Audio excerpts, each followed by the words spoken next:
extensão do herbário de IES em São Mateus. Tem experiência na área de botânica, com ênfase em taxonomia vegetal e ecologia do ecossistema costeiro, com a palestra Diversidade e Status do Conhecimento de Mirtácea do Espírito Santo. Com a palavra, Augusto.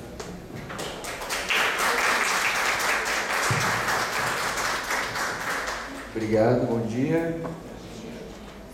A professora Cecília não está aqui. Ah, está aqui.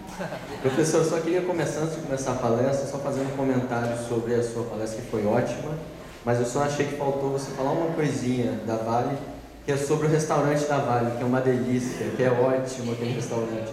Aquilo já me valeu vários quilos a mais. Bom, minha palestra aqui, como já foi dito, vai ser, apesar do título estar meio agrupado, é Conservação e Status do Conhecimento de Mirtácea no Espírito Santo. Bom, falar um pouquinho da Mata Atlântica, que é de prática que todo mundo diz. Bom, a Mata Atlântica aqui, ela possui uma das maiores florestas pluviais das Américas, sendo que possui uma grande extensão longitudinal, mas também uma grande extensão latitudinal, em que a gente pode observar que ela pega quase do norte ao sul do Brasil, sendo que atualmente ela está sendo apontada como um hotspot da biodiversidade, tanto pelo seu elevado grau de ameaça devido à pressão antrópica que vem sofrendo, mas também pela sua elevada diversidade, né? Que sobrando somente esses remanescentes. Para cá fica melhor. Sobrando somente esses remanescentes que compõem cerca de 11% da composição original. Mas, por ela ser apontada como um hotspot da biodiversidade, indicando então que a sua diversidade é elevada. Mas por quê? De onde vem essa diversidade tão alta na Mata Atlântica? Uma das explicações para isso é a sua heterogeneidade ambiental, devido ao seu comprimento longitudinal, em que nós temos regiões de menores elevações, então uma temperatura mais elevada e uma umidade menor, até regiões mais elevadas, com uma temperatura menor e uma umidade maior. Então, isso acaba diferenciando a composição de espécies que ocorre nessas regiões mais baixas para essas regiões mais altas, criando ali um gradiente altitudinal em que essas espécies se distribuem ao longo desse gradiente. Sendo que essa composição, essa tipologia do relevo geomorfológico acaba formando alguns padrões biogeográficos interessantes, que a gente pode observar aqui, tanto para outros tipos de táxons, como tem esses pequenos mamíferos, né, micorreus, como também aqui para alguns passeriformes e uns opiliões, em que a gente pode observar aqui que os seus padrões de distribuição geográfica de algumas espécies são mais ou menos coincidentes com o Vale do Rio Doce, como a gente pode ver aqui nessa imagem. Né? Então eles têm esse padrão coincidente mais ou menos com o Vale do Rio Doce, sendo que isso é válido também para a flora do estado, que nós temos para a flora da Mata Atlântica, que nós temos as florestas ombrófilas, temos um limite mais ou menos coincidente nessa parte aqui norte ao Rio Doce, e temos um limite das florestas semideciduais ao sul do Rio Doce.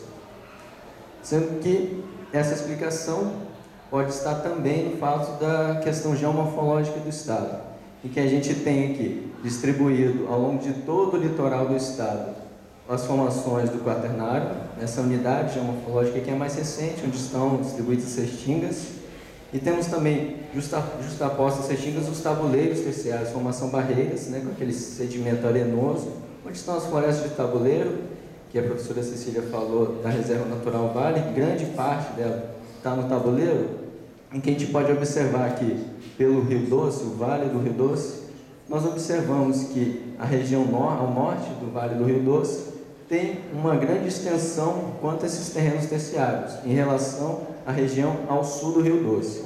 E temos também o pré-cambriano, onde estão os sedimentos, onde estão as formações mais antigas do pré-cambriano, em que estão os afloramentos rochosos, onde se distribuem ali as florestas de encosta.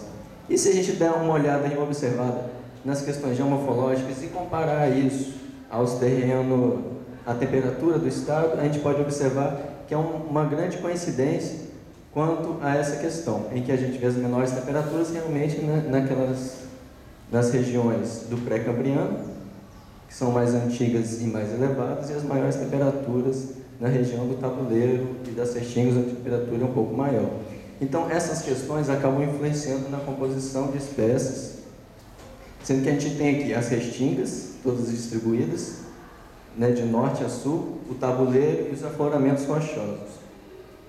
E, compondo todas essas tipologias vegetacionais, nós temos distribuídos, tanto na Restinga, no Tabuleiro e na mata de encosta, que Myrtácea compondo sempre na família com maior riqueza entre essas formações vegetais, tanto na floresta ombrófila, de baixa e alta altitude, como nas florestas semideciduais de baixa e alta altitude, mas também nas florestas litorâneas. E temos também que Eugênia e Mícia, que são dois gêneros de Myrtácea, também compondo entre os gêneros mais ricos da floresta atlântica. Isso é tão válido que também podemos observar aqui para as famílias arbóreas no Brasil, Myrtácea fica entre a quarta colocação da família mais rica para todos os tipos vegetacionais do Brasil. E para quem não conhece Myrtácea, que acho que a maioria das pessoas, pelo menos quem trabalha com a parte da vegetação, principalmente os amantes da fitossociologia, em que, por um lado, adoram Myrtácea porque eleva seus índices de diversidade lá para cima, mas, por outro lado, odeiam-a porque ela é um grupo muito difícil, que a circunscrição taxonômica de Myrtácea é muito complexa, porque as diferenças entre as espécies são muito pequenas, e que a gente pode observar aqui, só que, apesar de tudo, ela é facilmente identificável em campo, porque você observar, é só olhar o raminho, se tiver folha oposta, com as suas pontuações translúcidas, que nada mais são do que glândulas com óleos essenciais, daí você já mata que é Myrtácea, com um retidoma esfoliante, que tem uma característica legal quanto à nervação, que é essa nervura marginal coletora, em que ela sai realmente coletando as nervuras secundárias. Né? Tem flores brancas, polistêmones, com muitos estames, e uma composição bem variada de inflorescências, desde panículas, até ramiflora, até cauliflora, né? Que é a família da pitanga, jabuticaba, araçá e assim por diante. E na Mata Atlântica, ela ocupa a 8ª posição em riqueza, ali com 21 gêneros e 621 espécies. É a 6ª família com o maior número de espécies endêmicas, e os gêneros mais representativos são justamente Eugênia e Mícia. Agora acho que a mira melhorou. Bom, então, e para o Estado, como é que a gente pode verificar isso? Se realmente isso bate para as tipologias vegetacionais do Estado? Bom, nesse trabalho aqui das florestas de encosta do Espírito Santo, a gente vê que Myrtácea está com uma família mais rica também. Para o Tabuleiro, mesma coisa. E para as Restingas também. Sendo assim, a gente tem que a elevada abundância e diversidade de Myrtácea pode nos inferir a dizer que Myrtácea pode ser utilizada como indicadora de padrões de diversidade dentro do bioma. A partir disso daí, nós fazemos os seguintes questionamentos. Qual o status de conhecimento e conservação de Myrtácea no Estado? Quais áreas do Estado são mais carentes do esforço de coleta? E verificar se a qualidade dos dados ela é consistentemente informativa para o que a gente está questionando. Bom, como área de estudo, nós temos o Espírito Santo totalmente incluído no bioma Mata Atlântica, ali com seus 78 municípios, né? E com uma área que, em comparação a outros estados do Brasil, não é tão grande. O nosso banco de dados foi formado basicamente pegando a informação do Species Link, né, em que a gente tem uma rede de informação reunindo ali todos os registros, que filtramos os registros de Myrtácea para o Estado, além da literatura e do tratamento taxonômico de Myrtácea no Estado, que na verdade existe só um, que é o do Sobral e alguns da Vale da Dona Graziella. Aqui, então, a gente formou esse banco de dados, em que a gente tinha dados tanto duplicados, aqueles dados clonados, que é proveniente do intercâmbio entre os herbários, então isso teve que ser excluído. Também espécies cultivadas também tiveram que ser excluídas, e inclusive as sinonímias. Então, acabou gerando uma tabela de dados com 4.296 registros, 297 espécies, em que compõe aí 46% das espécies da Mata Atlântica, com 15 gêneros. que foi, como disse